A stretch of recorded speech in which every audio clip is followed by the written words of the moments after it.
Hey there, everybody. Okay, back for part four, my first day in prison. This is some raw, unedited writing I did. It's not really been touched since I got out in 2011. Where we left off from part three, and by the way, if you have not seen part one, two, and three, I recommend checking that out before you listen to this one. I'm in the hole with a fella by the name of Ralph. So they put us in the hole because they feared we had swine flu. Of anybody coming in, is back in 2009. Remember swine flu? Uh, didn't get a lot of attention, but they used it as an opportunity to put us in the hole for a bit before we got to go to the main prison camp and all. So anyhow, moving on. A few days in, I started to smell my own body odor, and I even asked Ralph, who said, "It's not like we're working up a sweat in here or anything." I was probably just bored, and I even spent some time playing with a jet engine industrial toilet. Some things disappeared forever. I succumbed to the urge of cleaning myself one evening. My pungent aroma sickened me. "I think I'm going to take a shower." "In there?" Ralph gestured toward the mold speckled shower stall. "Yeah." "I don't think it's a good idea, Ben. Besides, you already flushed the shower head down the toilet." "Well, I regret that now." "You might even catch a foot disease or something." "I thought about that, so I figured I'd keep my socks on." "I'll be all right if I keep my socks on, don't you think?" Ralph shrugged. "I guess if you keep your socks on, you'll be okay." Only a few days before, Ralph and I were both reasonably intelligent, but our common sense had seemingly evaporated. I peeled off my clothing and climbed into the stall. A weak trickle of tepid water dribbled from the rusty pipe, and I lathered myself up with a saltine-sized soap bar. I stepped out after a couple minutes, squishing my protective pink socks onto the cold concrete floor, and dried off with the napkin-shaped towel. That wasn't so bad.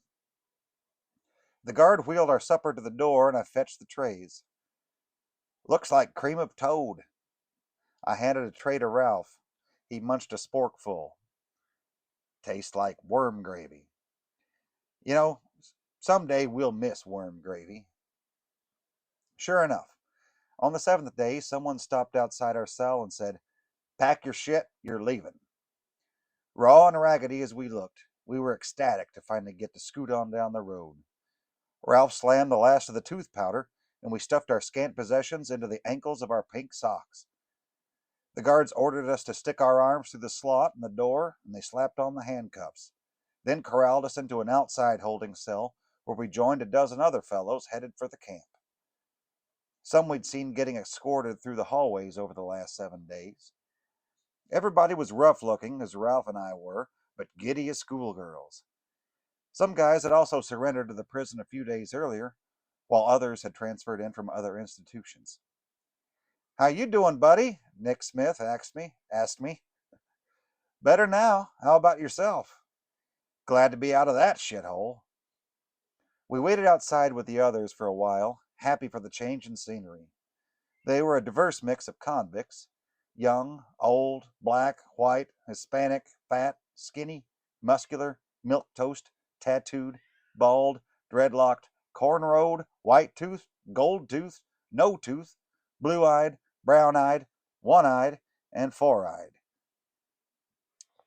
I've got my cold cat in here. She's bored with her warm house in this cold shop, but we're going to get through it, kitty. It's going to be okay.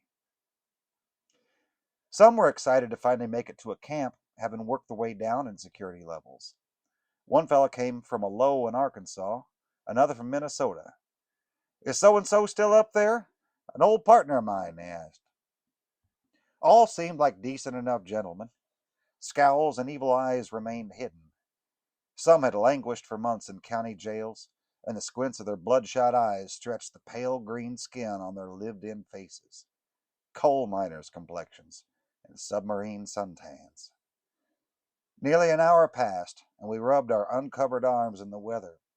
There was no roof separating us from the chilly November air, and the swift-moving clouds teased us with the threat of a thunderstorm. "Well, if we didn't have the flu when we got here, they're going to make damn sure we get it today, fellas," Nick said. A couple of baby-faced guards came outside to remove our handcuffs, and they marched us back inside the main prison. They gave us our ID cards, and we traded our smelly orange jumpsuits for the old green stretchy pants again. After all the procedures, they escorted us out of the penitentiary and crammed us into some vans. The acne-scarred guard had some final words for us. "If you come back here again, it means y'all are stupid." Zhrk! Pow! The sliding door slammed shut, and we were on our way to the camp. Our driver said, "Make sure you got all your thirts tucked in." His teeth were gold, he had a strong lisp, and he wore khakis. Our driver was an inmate. "This guard is real strict." The van pulled up to the camp, about a mile away from the main prison, and it looked at first like an elementary school. That is, a grade school surrounded by a fence and razor wire. We climbed off of each other's laps and out of the van, squeezing just inside the glass doors of the compound. Inmates milled around the hallways, all dressed in the same khaki uniforms. They inspected us as they passed by, but not with the same menace as the convicts of the main prison, and it didn't give me the same sense of panic from a week before. "Line up on the wall when I call your name." A man in a stiff white shirt stood before us. He had a protruding stomach, and he walked with an arch in his back. His mustache was thick and woolly, and he stared at us with his bulging eyeballs. The fluorescent light glared off his bald and shiny head. He sounded like he gargled gravel for breakfast. I didn't want to find myself on his dark side. There was not a smart aleck among us who said "here" when his name was called. When I heard Hugh's, I joined the others along the wall. "My name is Minsky," he said. "You will refer to me as Officer Minsky or sir, not boss, not captain, and I'm for damn sure not your bro or your fucking homeboy. This is my camp, gentlemen, and you will follow my rules in my camp, and we will get along just fine. Otherwise, I will break your candy asses in half.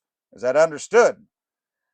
Minsky sounded like he had made the same speech with the same inflections and emphasis many times, always with the same enthusiasm of a military machine. We all nodded or mumbled, "Yes." "Is that understood?" he bellowed. "Sir, yes, sir." Minsky barked some other orders to us that I couldn't quite understand, as I was distracted, gawking at the place like a small child lost in a supermarket. I followed the rest of the group down some stairs that led into the basement and to the laundry room where a couple of inmates gave us our own set of clothing. Khaki shirts, pants, sheets, blankets, boots, socks, towels, underwear, laundry bag, and laundry detergent. The clothes didn't fit exactly right, and the boots were bound to build some big blisters before they broke in. The laundry worker told us that we needed to attend the prayer circle in the chapel at 9 p.m. because the Christians always handed out toiletries to the newcomers. Even God knew how awful we smelled. That's a few hours yet, but I'll show y'all where you'll be living in the meantime. The camp was built in the 1960s, and 50 years of wear and tear were apparent. The off-white walls had extra inches of poor paint jobs performed over the decades, and dozens of mop buckets had been placed precariously in the hallways to catch the drippings from the ceiling. "It don't just drip," the laundry worker said. "Sometimes it pours in solid streams." The place could pass for an asylum, long abandoned and occupied only on Halloween by teenagers looking for ghosts. "I don't think I'd ever visit anyone here," Nick Smith said as we marched down the hallway. "If I had friends in here, I'd just make new friends." "If I had children locked up in here," Ralph said, "I'd just make new children." The living quarters housed about 50 bunk beds on two sides, separated by a bathroom. Cinder block walls and concrete floors kept in the winter chill and the summer heat. It held 3 showers, 2 urinals, 3 toilets, and 5 sinks. The bathroom was also the official place for smoking and taking turns watching out for the police. A couple of fellows shared a rolled cigarette and said, "Sip," to us between puffs. I had been smoke-free for 1 week and still loved the smell, but the revelation of the new circumstances overwhelmed any cravings. There were 6 identical dormitories in the camp and about 100 separate rooms that held 2 men each. I had a top bunk but didn't mind climbing up and down since I felt somewhat detached from the action. I lay down on the firm mattress for a minute while everyone else settled in and got acquainted with the surroundings. After the despicable conditions of the hole, I was content with the accommodations. Some of our neighbors nodded at us from their bunks. Ralph, Alan, Nick, and I decided to roam around the compound after checking out the unit for a few minutes. We wandered down the stairway, back to the hallway, and past the chow hall. It was the early afternoon between meals, but there was a few inmates at the tables playing cards, reading, and chatting with one another.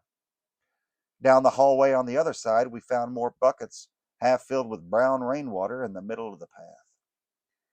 The 4 of us made our way past doors marked dentist and PA office, laundry, and chapel. At the end of the hallway, we found ourselves inside the gymnasium, and a couple of inmates were shooting basketballs. We climbed a set of stairs into the mezzanine that overlooked the gym and also had a pool table, some exercise bikes, and a couple of TVs that said sports only. The environment got our nod of acknowledgement, and we retraced our steps down to the other end of the hall, dodging buckets and resisting the urge to scrape our knuckles down the sides of the white walls with the peeling paint. The exit of the back door of the camp led to the recreation yard, and we found the weightlifting area adjacent to a tennis court. A few dozen yards away was a baseball diamond surrounded by a dirt track. A fence enclosed the whole place, along with a concrete sidewalk a half-mile in length. Closer to the fence were bocce ball and a setup for horseshoes and washers. "I could probably stand to do a few thousand miles on that track," Alan said, rubbing his belly. "You and me both, buddy," Ralph said. The fence was mysterious since its gate was almost always open, and it led to the various shops where most of the inmates worked, unless they toiled in the kitchen or wrung mops in the hallways. In the few months before coming to prison, I was a homeless person. I'd bounced from couch to couch and floor to floor, surviving on the generosity of my friends and their families. Previous to all my legal difficulties, I'd spent a decade moving from house to shack and duplex to trailer, never more than 2 years in the same dwelling. Lincolnwood was going to give me my most permanent residence I'd known in all of my adult life. Compared to all the turmoil I'd faced in my recent past, the place didn't seem too bad at all. "This fucking joint is a disgusting shithole," Nick scowled. "No kidding. The walls are crumbling as we speak," Ralph said. "It's a filthy disgrace is what it is, I tell you what."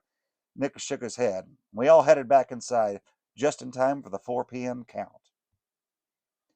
Every federal prison in the country required each inmate to stand silently beside their bunk to be accounted for at 4 o'clock every afternoon. It was a peculiar feeling that made me feel like we were less than human, more like livestock in a pen. The evening meal followed as soon as the count was cleared, and the intercom blasted the word, "Chow!" That was the signal to stampede from the units, down the hallway, and through the narrow doorway into the chow hall, without regard for twisted ankles or dislocated hips. The mad daily dash, akin to loose bulls on Spanish streets. "The only thing worse than standing in line for good food is standing in line for shit," someone said, who made a lot of sense at the time. Excuse me. I'm going to take a drink. The line formed and came to a stop, where we shuffled forward closer and closer to where inmates with the plastic ladles and hairnets rationed out the fodder. We got our trays filled, one right after the other, but there wasn't a free table to accommodate Ralph, Nick, Alan, and me. Alone and among the loud crowd of strange and scary faces, we had to fend for ourselves to find empty seats. I'd read enough books and seen enough movies to know that I had to ask permission to sit down anywhere. There was a table in the front row with one empty chair and three grizzled fellows who gave me quick glances between bites. I took a deep breath and mustered all my courage. May I sit? Sure. They scooted their trays around to make some more room. I fumbled with the cellophane wrapped around the plastic spork and napkin, desperately trying to stifle the shake in my fingertips as I wondered who among the cutthroats would strike first, shaking me down for my precious victuals. I studied the clusters on my tray.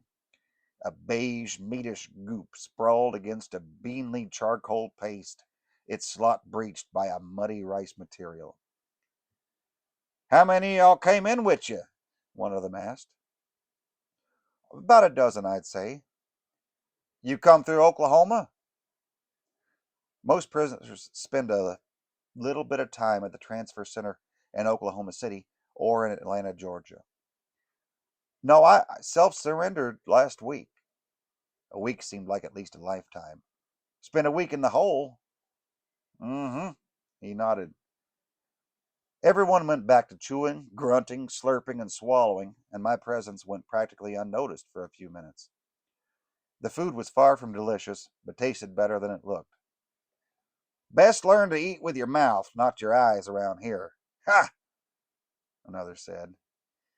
He finished half his tray, stood up, and said, See y'all. Of the two that remained, one looked older and had some crude tattoos that ran the length of his leathery arms to his wrists. His rugged face was lined with deep wrinkles, but still looked tough enough to inflict some damage if provoked. You come in for the drug program? He set his spork down and wiped his chin. No, sure didn't. I'm not here on a drug charge. He stared at me as I spoke without blinking, and I shifted in my seat as I stared at my tray. How long a bit you got? 34 months. He nodded. I wished I'd just got 34 months. He picked up his spork and turned back to his food. I wonder if he might have been in the system for decades, only recently moving down to camp custody. I didn't dare ask such a question, though. Shit, Bill, the younger inmate said. You've done 34 months just in the damn chow hall, ain't that right? Old Bill gave an angry glare and my heart stopped beating.